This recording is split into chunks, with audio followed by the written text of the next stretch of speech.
सुख म्हणजे नक्की काय असतं या मालिकेच्या आजच्या भागात आपण पाहणार आहोत. नित्या आणि राजमा जयदीप गौरीच्या बाबतीत काही माहिती मिळते का हे बघण्यासाठी निघालेल्या असतात आणि वाटेमध्ये त्यांना ती आजी भेटते. नित्या त्या आजींना विचारते की जयदीप आणि गौरी कोण आहेत आणि तुम्हाला त्यांच्याबद्दल काही माहिती आहे का. आणि नित्याचा हा प्रश्न ऐकून त्या आजी म्हणतात की माझे जयदीप गौरी नक्की येणार असं ती नेहमी म्हणायची. आणि त्यावर नित्या विचारते की कोण, आणि त्यावर मग त्या आजी तिला माईंबद्दल सांगायला सुरुवात करतात.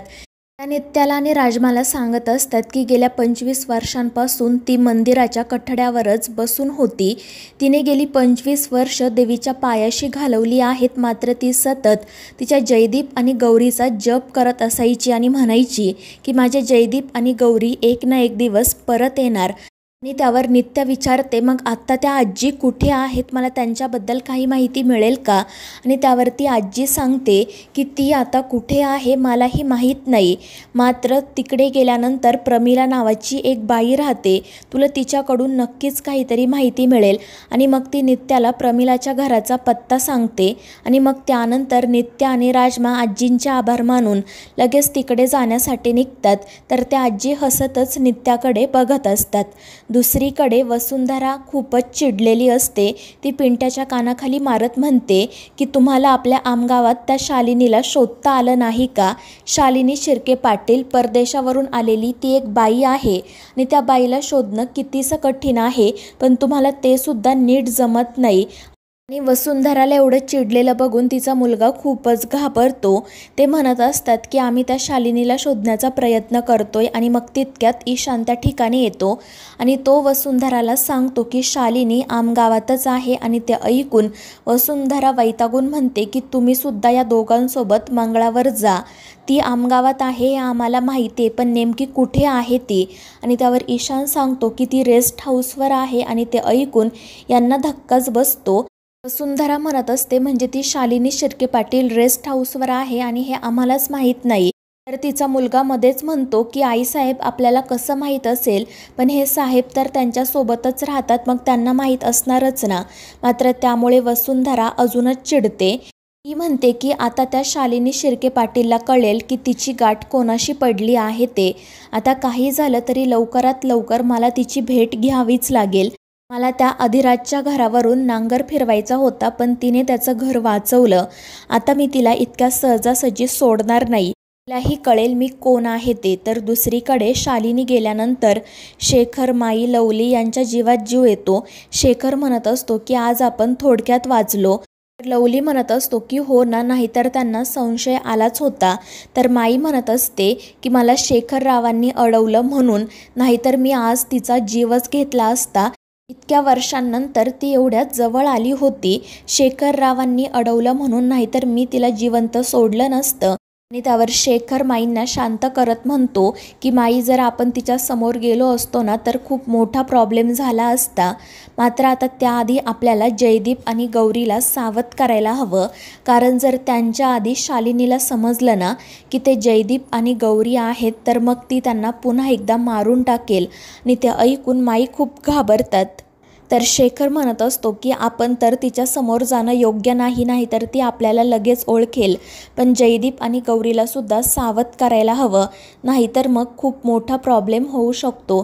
त्यामुळे मग ते सगळेजण काळजीत पडतात. दुसरीकडे नित्या आणि राजमा त्या प्रमिलाच्या घरी जातात. त्यांच्या घराबाहेर देवीचा एक फोटो असतो. त्या दोघीजणी देवीच्या फोटोला नमस्कार करतात आणि मग दरवाजा वाजवतात. प्रमिला बाहेर येत त्यांना काय हवं आहे ते विचारते. त्यावर नित्या तिला विचारते की ताई, तुम्हाला जयदीप गौरीबद्दल काही माहिती आहे का. आणि ते ऐकून प्रमिला म्हणते की हो, मला माहिती आहे जयदीप गौरी कोण आहेत ते. ते ऐकून नित्या आणि राजमाला तर खूपच आनंद होतो. नित्या लगेच त्या ताईंना जयदीप गौरीबद्दल विचारायला सुरुवात करते. तर त्या ताई सांगत असतात की आमच्याकडे एक आजी राहत होत्या, त्या सतत म्हणायच्या की माझे जयदीप गौरी नक्की येतील. त्यांच्याच तोंडून मी या जयदीप गौरीचं नाव ऐकलं होतं, पण तुम्ही कोण आहात आणि तुम्हाला नेमकं काय हवंय? त्यावर नित्या म्हणते की मी त्या जयदीप गौरीचा शोध घेत आहे, पण हे सगळं मी का करते मलाही माहीत नाही. आणि हे सगळं काही ना त्या राजावाडीच्या यात्रेपासून घडत आहे. आणि मग ती त्या ताईंना माईंबद्दल विचारण्याचा प्रयत्न करते, तर त्या ताई सांगतात की त्या माई आमच्यासोबतच राहत होत्या, त्यांना कोणीही नाही आहे. मात्र अचानक राजावाडीच्या यात्रेपासून त्या गायब झाल्या आणि ते ऐकून नित्या आणि राजमा काळजीत पडतात.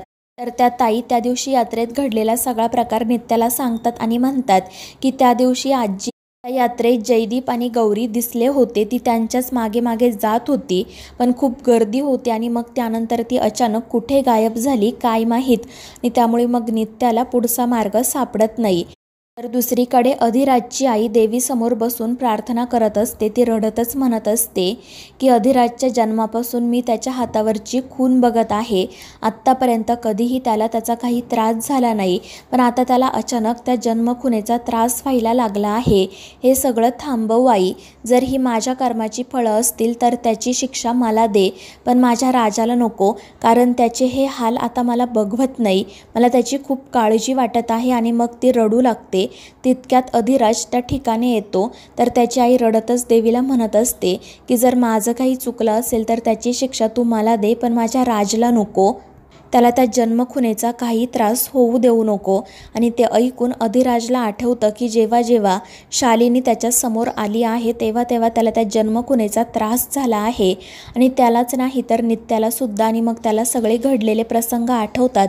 आणि मग तो आईजवळ जात तिला शांत करत समजावतो की अगं, रस्त्यावरच्या जनावराला जर कोणी त्रास दिला तर त्याला वाटेला लावणारी तू आहे. तुझ्या हातून कशी कोणती चूक होईल, हे जे काही आहे ना ते माझ्याच कोणत्या तरी जन्माचं फळ आहे. याचा तुझ्याशी काही संबंध नाही. जे काही आहे ते मला सहन करायचे. आणि मग तो त्या जन्मखुनेकडे बघत राहतो. तर दुसरीकडे नित्या म्हणत असते की मला असं वाटत होतं की इथे आल्यानंतर तरी मला माझं कोडं सुटेल, काही प्रश्नांची उत्तरं मिळतील, मात्र असं काहीच झालं नाही. ते ऐकून प्रमिला ताई तिला विचारतात की मॅडम, तुम्ही जयदीप गौरीला ओळखता का? तुमचा नक्की त्यांच्याशी संबंध आहे की त्या आजींशी? आणि त्यावर नित्या म्हणते की खरं तर मला काहीच माहीत नाही आहे. आणि हे सगळं ना त्या राजावाडीच्या पालखीपासून घडत आहे. काय चाललंय तेच मला कळत नाही. आणि मग ती त्या ताईंना विचारते की त्या आजी मला आता कुठे भेटतील? त्यावर प्रमिला सांगते की ते तर मलाही माहीत नाही. सगळ्या गावाने त्यांना शोधण्याचा खूप प्रयत्न केला, पण त्या कुठेही सापडल्या नाहीत. पण माझी खात्री आहे की एक ना एक दिवस त्या पुन्हा इथेच येतील, कारण त्यांना दुसरं कोणीही नाही. आणि जेव्हा त्या येतील ना तेव्हा त्यांच्या जयदीप आणि गौरीला सोबत घेऊनच येतील.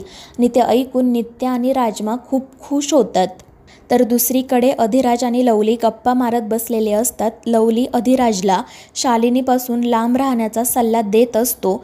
तो म्हणत असतो की तुझं हे काय चाललंय ना तेच मला कळत नाही. सतत आपलं मालकीनबाई करत असतो. तिचा एकही शब्द तू खाली का पडू देत नाही? आणि त्यावर अधिराज म्हणतो की तू त्यांच्याबद्दल अजिबात काही बोलायचं नाही. आज फक्त मालकीनबाईंमुळे आम्हाला आमचं घर परत मिळालं आहे, नाहीतर आम्हाला रस्त्यावर येण्याची वेळ आली होती. आणि त्याचवेळी मग पाहुणी त्यांच्यासाठी चहा घेऊन त्या ठिकाणी येते. तर लवली अधिराजला सांगत असतो की माझी 1.5 एकर जमीन आहे, ती जमीन तू कसायला घे. त्यावर अधिराज म्हणतो की मी कशाला घेऊ, तुला कसता येत नाहीये का? त्यावर लवली म्हणतो की जर मला कसता येत असती तर मी तुला कशाला म्हटलो असतो. आणि आता तुलासुद्धा वेळ आहे, त्यामुळे जमीन कसायला घे. ते पाण्याचा थोडा प्रॉब्लेम आहे, पण हवं तर आपण शेततळं बांधू. पण त्या शालिनी शिर्के पाटीलच्या मागं पुढं करण्यापेक्षा हे केलेलं काय वाईट आहे? मात्र अधिराज म्हणत असतो की जर तू हे सगळं मला मालकीनबाईंपासून लांब ठेवण्यासाठी करत असशील तर त्याचा काही उपयोग होणार नाही, एवढं लक्षात ठेव. आणि त्यामुळे मग लवली मनाशी म्हणतो की पालथ्या घड्यावर पाणी, याला कधी कळणार आहे काय माहीत. आणि मग तो तेथून निघून जातो. तर दुसरीकडे नित्या एका माणसाला कॉल करते आणि त्याला विचारते की शालिनी शिर्के पाटीलबद्दल मला कोणाकडून पूर्ण माहिती मिळेल? तो माणूस तिला सांगतो आणि मग त्यानंतर नित्या कॉल ठेवून देते. तिला शालिनीची इत्थंभूत माहिती हवी असते. आणि तितक्यात वसुंधरा पिंट्यासोबत त्या ठिकाणी येते. ती मोठ्यानेच म्हणत असते की अहो शालिनी शिर्के पाटील, कुठे आहात तुम्ही? आणि तिचा आवाज ऐकून नित्या वैतागते. वसुंधरा तिला बघून म्हणतात की अहो दीदी तुम्ही इथेच आहात का? आणि मग त्या शालिनी शिर्के पाटील कुठे आहेत? त्यासुद्धा इथेच राहतात ना? त्यावर नित्या म्हणते की कळलं वाटतं तुम्हाला. आणि त्यावर वसुंधरा म्हणते की आम्ही या गावच्या सरपंच आहोत.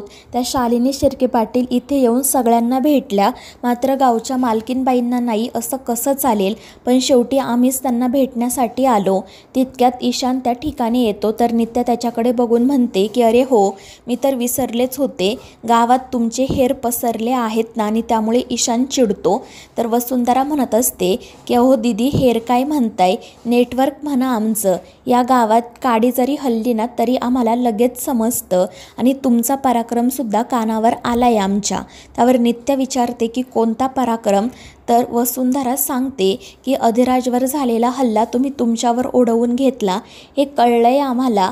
खरंच कौतुक करावं तुमचं. आणि त्यावर नित्या म्हणते की मग आम्हालासुद्धा तुमचं कौतुक करण्याची कधीतरी संधी द्या. त्यावर वसुंधरा विचारते म्हणजे? तर नित्या सांगते की अधिराजवर कोणी हल्ला केला होता ते शोधून काढा. आणि त्यावर वसुंधरा म्हणते की हो हो, आम्ही तर शोधून काढणारच आहोत, तुम्ही काळजी करू नका. पण आत्ता आम्ही त्या कामासाठी इथे आलेलो नाही आहे. आम्हाला त्या शालिनी शिर्के पाटलांना भेटायचं आहे. मात्र नित्या सांगते की त्या इथे नाही आहेत. आणि त्यामुळे वसुंधरा वैतागून म्हणते की तुम्हाला काही त्यांची आणि आमची भेट होऊ द्यायची नाही आहे का? आणि त्यावर नित्या रागातच म्हणते की त्या आत्ता इथे नाही आहेत. आणि मग ती रागातच तेथून निघून जाते. तर वसुंधरा म्हणत असते की त्या अधिराजच्या आधी मला हिचाच खेळ संपवावा लागणार आहे. तर ईशान म्हणतो की तुम्हाला जे करायचं आहे ते करा, आता मी मध्ये पडणार नाही. तर पिंट्यामध्येच विचारतो की आता या फुलांचं काय करायचं? आणि त्यावर वसुंधरा ती फुलं रागातच सगळीकडे फेकून देते आणि तेथून निघून जाते. दुसरीकडे पावनी अधिराजच्या आईला म्हणत असते की त्या 1.5 एकरामध्ये काय होणार आहे? तर आई तिला सांगते की अगं असं काय म्हणते, काहीतरी नक्कीच होईल, आणि लवलीलासुद्धा पैसे भेटतील आणि आपल्यालासुद्धा, काय वाईट आहे त्याच्यात? आणि मग त्यामुळे पावनी म्हणते की ठीक आहे, एकदा का दोनाचे 4 हात झाले की आपण त्या जमिनीतसुद्धा सोनं उगवू. आणि ते ऐकून आई आणि बाबांना खूपच आनंद होतो. अधिराज मात्र विचारत असतो की दोनाचे 4 हात म्हणजे? आणि त्यावर पावनी हसतच सांगते की अरे आता आपलं लग्न झाल्यावर दोनाचे 4 हात होणारच ना. पण ते ऐकून अधिराज नाराज होतो आणि त्यामुळे ते सगळेच काळजीत पडतात.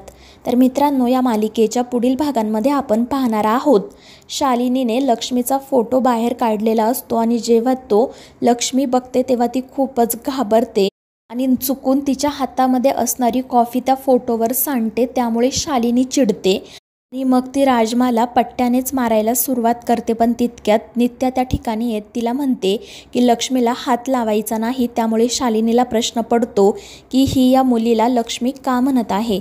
तर मित्रांनो, या मालिकेच्या पुढील भागांच्या अपडेट्ससाठी आपल्या चॅनेलला सबस्क्राईब करा.